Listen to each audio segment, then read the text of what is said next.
Provérbios 27, 17.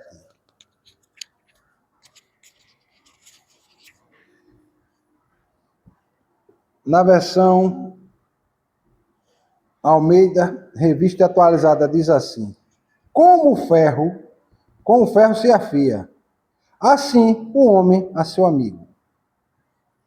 Na tradução da linguagem de hoje, diz assim: as pessoas aprendem uma com as outras, assim como o ferro afia o próprio ferro. Na versão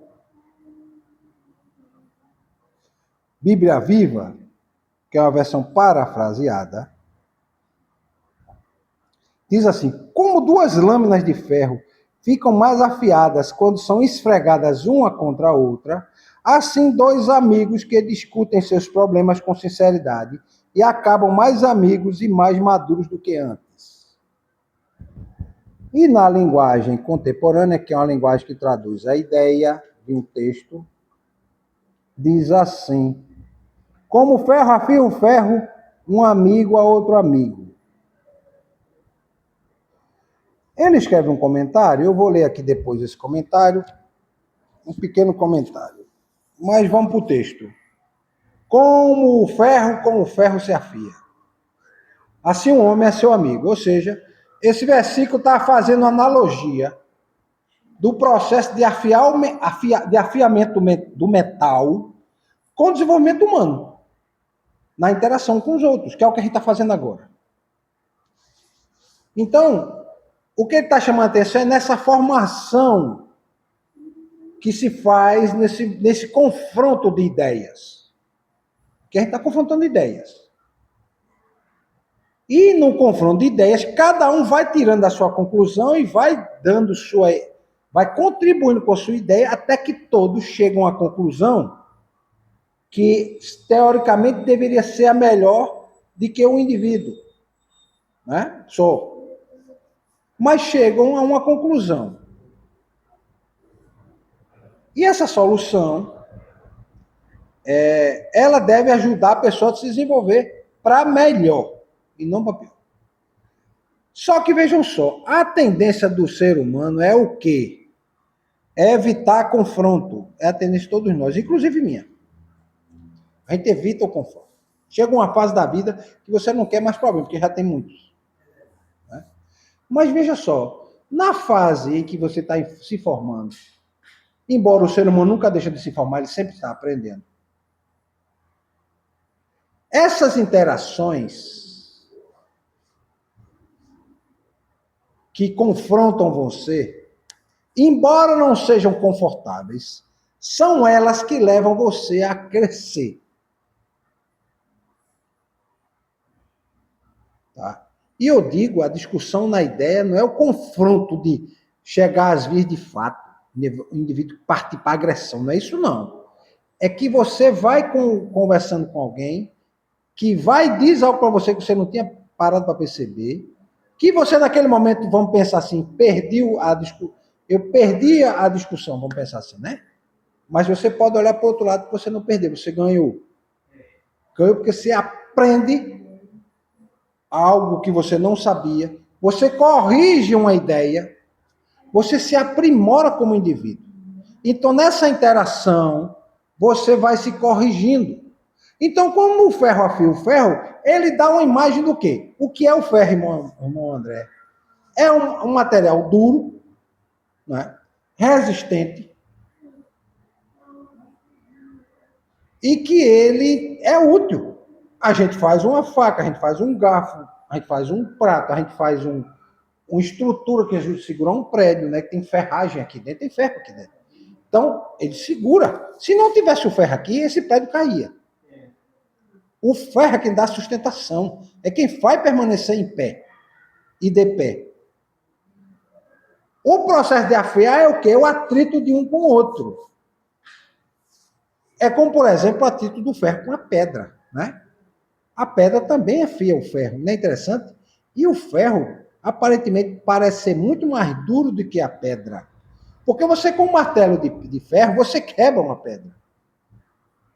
Mas é interessante que na hora de você buscar afiar, a pedra desgasta o ferro. No atrito, ela desgasta o ferro, ou seja, a gente chama de amolar, né? De afiar. E no caso do ser humano, esse contato de ideias, de um contradizendo o outro, e contradizendo no sentido de chegar a uma conclusão final, ela faz com que o indivíduo se aprimore. A ideia não é de destruição. A destruição é de ideias equivocadas e erradas. Eu já aprendi muito nos embates, as pessoas dizendo certas coisas, que na hora depois você pensa, mas rapaz, eu devia ter dado tal resposta. Mas não dei aquela hora. Mas você agora aprendeu a da próxima vez já ter essa resposta. Para aquela situação, né? Então, o paralelismo aqui do provérbio e que o sábio quer dizer é o seguinte: o ferro está em contato com o ferro, vai surgir o quê? Um fio que vai servir para cortar, que vai ter uma utilidade. Já o homem, um homem e um amigo, ou seja, dois amigos, dois irmãos na fé, duas pessoas, elas quando entram em contato com as suas ideias, o que é que vai acontecer no final? A afiação é o aprimoramento do conhecimento. Então, quando a gente olha para a história do homem, o homem chega a uma parte da idade, que era a idade, aliás, na história, temos a idade do bronze, a idade do metal, a idade do barro, né? É quando o homem vai começando a aprender a mexer, a idade do fogo, que foi a primeira de todos. O homem teve que aprender a dominar o fogo para poder conseguir construir o que tem hoje. Tudo o que nós temos hoje foi porque o homem dominou o fogo. Se o homem não tivesse dominado o fogo, nós estaríamos morando em cavernas. E aí o homem domina o fogo, ele domina o quê? A técnica de usar o fogo, aquecer o barro, fazer panela, prato de barro para poder comer, botar a comida ali, em vez de comer com a mão. Depois vem dado do bronze, aprendeu a mexer com bronze, mas o bronze é um metal mole. Aí depois descobre o ferro, e aí começa a mudança, né? Que foi irreversível na história do homem. A gente precisa do ferro para tudo. Tudo que a gente tem foi feito com ferro. Cadeira que está aqui, o cimento, a areia que a gente usa, ela teve que ser limpada em máquinas que usam ferro. Pedra que foi esmigalhada com ferro, com máquinas que usam ferro. O meu carro usa ferro para poder se locomover. Né? Mas na ideia do aprimoramento de ideias, na conversa, no debate de ideias, cada um tem sua forma de pensar, aí vai o aprimoramento. Imagina em tudo na vida. Desde a hora de fazer uma comida. Se eu perguntar aqui os irmãos, por exemplo, a irmã Clarice faz um bobó de camarão, não é a irmã Clarice? E é muito gostoso, todo mundo gosta. A irmã sempre soube fazer bobó de camarão? Não. A irmã aprendeu vendo, ou alguém ensinando, e foi aprimorando. Alguém foi dizendo, bota mais um pouquinho disso. Aí ela ficou pensando, e botava. E foi aprimorando, escutando a opinião de um, a opinião do outro. Ou seja, esse diálogo foi fazendo com que o bobó dela se aprimorasse tanto e tivesse a qualidade que tem hoje. Entendeu? Mesma coisa o irmão André plantando seus milhos. O irmão André, quando começou a plantar milho, saiu os milhos, irmão André? Muitas vezes não saía, né, irmão André? Não sabia, mas na interação com o conhecimento, com a terra, com as pessoas, aí foi aprendendo, tanto que hoje já diz, olha, eu preciso fazer assim, assim, assim, e o milho vai dar 3 espigas, 4 espigas, pode dar até 6 espigas, né, irmão? É o que eu planto, só dá 2, às vezes bota uma pequena. Uma, 3, né? 3. Mas quando o irmão plantou, às vezes nem brotava. Não brotava, não é? Mas essa interação, ou seja, foi havendo o aprimoramento. Então a Bíblia está dizendo aqui, através de provérbio, o provérbio está dizendo, se você quer crescer como pessoa, você tem que interagir com as pessoas. Mesmo com aquelas pessoas que você não gosta. Mesmo com aquelas pessoas que ficam falando coisas que você não gosta. Você tem que ouvir, tá certo, não concorda, mas você vai pensar naquilo, olha, eu tenho que ter solução para esse tipo de conversa. Né? Então, O crescimento humano vai ocorrer por meio de quê? Dessas relações, dessas interações, desse confronto que é construtivo. O que é que esse texto está ensinando, gente? Olhando por outro lado. Se você permanecer isolado, você não vai crescer. Você limita o seu desenvolvimento. Você tem que interagir com alguém. E de preferência que sabe mais do que você. Para você crescer.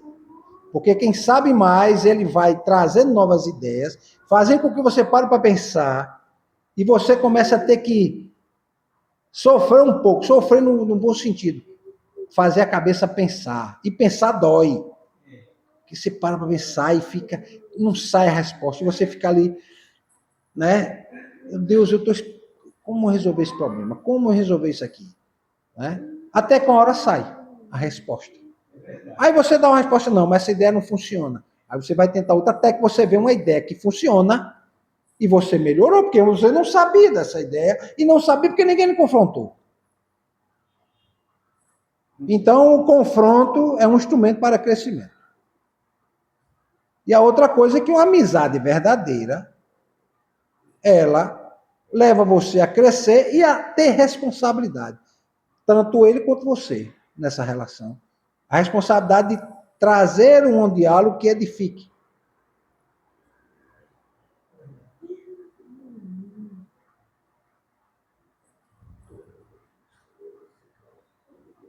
Então, meus irmãos, o crescimento, segundo esse texto de Provérbios, exige da gente o quê?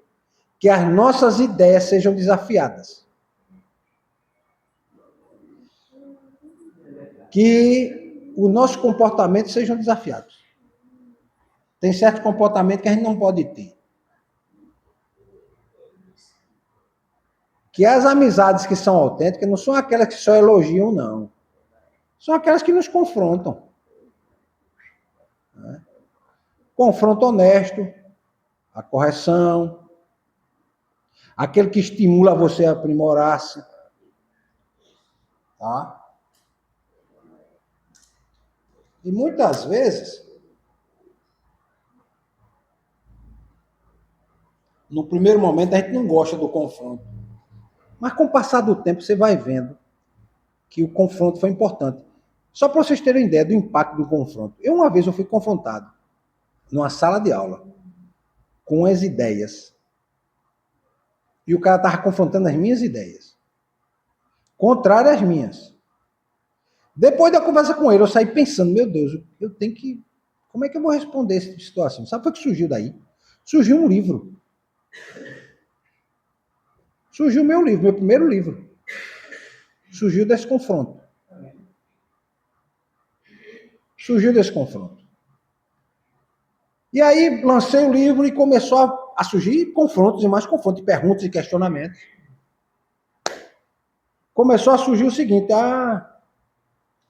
o livro é muito bom, mas ele podia trazer umas questões mais práticas. A pessoa que falou isso, ela não leu completamente o livro, porque não entendeu, porque eu trago exemplos no livro. Só que aí eu comecei a pensar, alguns diziam assim, é muito bom o livro, mas a gente tem que ter um material que a gente não precisa do pastor Marcos para nos orientar. E eu fiquei pensando, meu Deus, como fazer, né? Resultado, está surgindo outro livro. Estou revisando o livro, já estou revisando para editar o livro, para publicar. Surgiu dessa interação, de um confronto de algo que eu disse, não porque ele não está entendendo o que está sendo o que eu falei. Mas depois eu fiquei pensando, peraí, eu vou fazer o seguinte, eu vou escrever um livro que as pessoas possam usar ele sem eu estar presente e eles podem evitar problemas para pastores. Então, o que é que eu fiz? Estou escrevendo um livro sobre riscos jurídicos que os pastores enfrentam em líderes e igrejas e que já estão dando problema na justiça. E aí eu comecei a escrever um livro explicando, ponto a ponto. Então, e outra coisa, Eu dividi o livro para que o indivíduo não precise ler o livro todo. Porque tem gente que diz, rapaz, o livro dele a gente tem que ler o livro todo. Lógico, aí é problema porque ele não gosta de ler, ou porque tem preguiça, ou porque não tem tempo, mas há um esforço, a pessoa tem que ler, né? Só que esse agora eu fiz o quê? Por blocos. Cada bloco. Se ele ler só aquele bloco, ele não precisa ler o livro todo. Mas todo bloco toca em um ponto importante. Se ele ler o livro todo, ele vai ter uma visão maior, mais ampla, dos maiores riscos que os pastores, igrejas e membros e liderança passam. Tudo isso foi por conta de quê? Confronto, ou seja, resultado daquilo que o provérbio está dizendo. Né? Que essa contradição, a pessoa questionar o que você colocou, vai aperfeiçoando seus argumentos. Que a crítica que as pessoas fazem, quando é fundamentada, não é o cara abrir a boca e dizer como um que disse assim, não foi ele que escreveu, não, quem escreveu foi a mulher dele. Né? Isso não é crítica, isso é é um deboche, exatamente, é um deboche, né? Por um incapaz. Porque ele não tem capacidade de fazer, o sofrimento dele é grande porque ele vê alguém que saiu do mesmo lugar que ele e consegue chegar a publicar um material desse, ele não publica, então ele como é que diz? Ele menospreza, né? Outros que não querem contato porque menosprezam, porque vão ter que admitir. Rapaz, eu estava enganado. Aí não vai admitir um negócio desse porque ele vai desmoralizar dentro dos outros. Rapaz, tu falava tão mal da pessoa e agora tu tá falando bem, o que foi que aconteceu? Ele vai ter que ter humildade. E se tem uma coisa que é difícil ao ser humano é ter humildade para reconhecer seus erros e suas falhas. Né? Então, esse atrito, esse contato, esse relacionamento com relação às ideias faz com que a gente entenda que o crescimento vem por essa dinâmica, né, de interação das pessoas. E, ao mesmo tempo, o texto está dizendo também, não fique isolado. Se você se isolar, você não vai crescer. É verdade. Amém? Amém.